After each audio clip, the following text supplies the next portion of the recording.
I am the master of my fate. I am the captain of my soul. I am living the dream.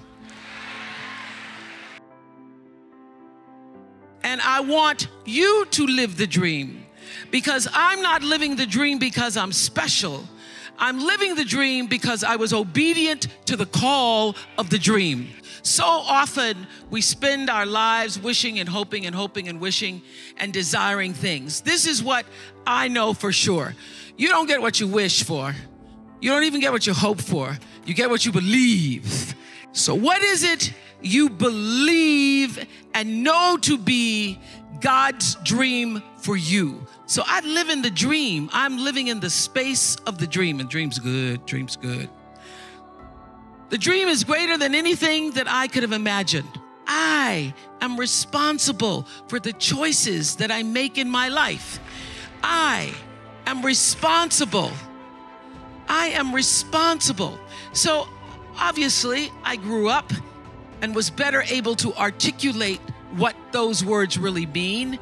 And I discovered in physics class, the third law of motion in physics says, for every action, it's called Newton's law, and it says for every action, there is an equal and opposite reaction. So what does that mean? That means everything that you are putting out into the world, every action, bam, there is an equal and opposite reaction. It means no matter what you do, the energy of what you do, what you say, and most important, the energy of who you are is going out into the world, into your home, into your relationships, and that energy is always coming back to you. You are responsible for the energy that you are pulling out into the world, because that very energy, bam, is coming right back to you every single time, whether you believe it or not, because it is law. It is law. It is law that what you put out into the world is coming back. You have an intention for the thing, and that the intention is going to determine the outcome. In this Twitter tweet, meme, mean world that we've created for our children, the least we can do is consider what we've done and think about the young people, the future, and individually, collectively do the best we can to try and turn this thing around. I blame no one. I look in the mirror. On the other side of it, what an opportunity we have, because tomorrow's the first day of the rest of our lives. Everybody wants to fulfill the highest, truest expression of yourself as a human being. That's what you're looking for. The highest, truest expression of yourself as a human being. And because I understand that if you're working in a bakery and that's where you want to be, and that may be what you've always wanted to do, is to bake pies for people or bake cakes for people or to offer your gift, then that's for you. And there's no difference between you and me, except that's your platform. That's your show every day. So my understanding of that has allowed me to reach everyone. To reach everyone. And there's no way that you wouldn't, because that's what I truly feel. So I was torn between what the world was saying to me and what I felt to be the truth for myself. It felt like an unnatural act for me reporting, although I knew that to a lot of people it was glamorous. And I started to just inside myself think, what do I really want to do, what I really want to do? And I will say this, knowing what you don't want to do is the best possible place to be if you don't know what to do.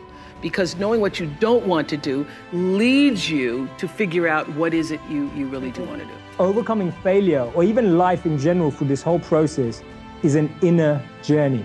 And I'll explain what I mean by that. One of our biggest challenges with failures is that we start worrying about others' approval and validation. That we're worried about breaking the mold because of what people would say. We're worried about taking a risk because we don't know how someone's going to react. I said, what's the most difficult thing you've ever overcome in life? Through my head ran sports injuries, ran health challenges, ran emotional challenges. All these different thoughts ran through my head. And the answer came to me, and I said to myself, it's not even something I've overcome, but I felt it was the right thing to share. I said that one of the most important things, or one of the most difficult things that any of us can overcome, and I haven't overcome it, is living for the perception of others. That's actually one of the most difficult things we can overcome. When we forego the voice of our ego and tune into the voice of our intuition, right? Our voice of our ego says, what will people say? The voice of our ego says, is what if you don't make it? The voice of our ego says, this part will be safer. This path is better trodden on. And the voice of our intuition is saying, but you don't love that, you love this. This is your heart's calling. This is what's gonna make you happy every day. If you can make this work, it will be phenomenal. And that's why I always remind myself, and I've been saying this to myself for years, when I've done jobs I didn't like, when I've done jobs that were okay, and I've done jobs that I always said to myself, I'd rather die trying to make a difference and not succeed than don't try at all. Because what's exciting is the journey of everyday growing and becoming the person I think I need to be to attract the goal that I want. That's more exciting to me than even reaching that goal. Believing every day that it's possible, believing that it's possible, looking at that limitless possibility and working in that way. Therefore, a lot of the challenges we have are simply to give us responsibility for the success that we're about to take on. I hate plan B. And I tell you why. Because we have so many doubters. We have so many of those people that say no and you can't do it, that's impossible. That is okay because we just turn off. As I said earlier, and we listen and we hear the no being a yes, you can't do it, you can do it, and all of that. So that is possible to do that amongst all the negative people around you. But when you start doubting yourself, that's very dangerous. Because now what you're basically saying is that if my plan doesn't work, I have a fallback plan, I have a plan B. And that means that you start thinking about plan B, and every thought that you put into plan B, you're taking away now that thought and that energy from plan A. And it's very important to understand that we function better if there is no safety net, because plan B becomes a safety net. It says that if I fail, then I fall and I get picked up and I have something else there that will protect me. And that's not good, because people perform better when there's no safety net. People perform better in sports and everything else if you don't have a plan B.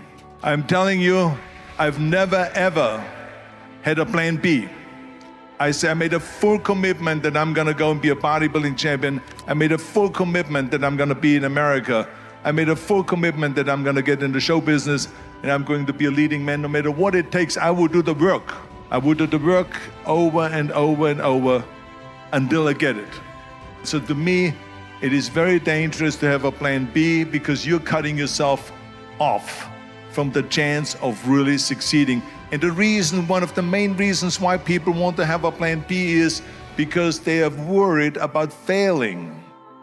What is if I fail, then I don't have anything else? Well, let me tell you something, don't be afraid of failing, because there's nothing wrong with failing. You have to fail in order to climb that ladder. There's no one that doesn't fail.